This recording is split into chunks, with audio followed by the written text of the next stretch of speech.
আমার এক্সাম ছিল, আমি এক্সাম বাদ দিয়ে আসছি লিক পিটাইতে। লিক ধরবো আর জেলে পড়বো। আমাদের হাত, ইট আর লাঠি যথেষ্ট।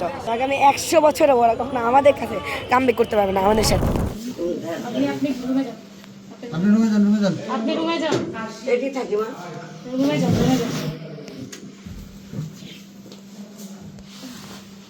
কি উনি উঠতেছে না কেন?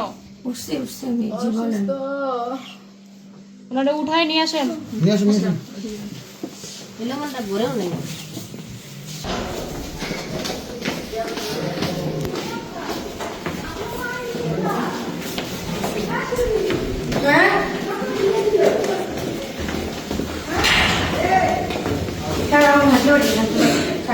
কেন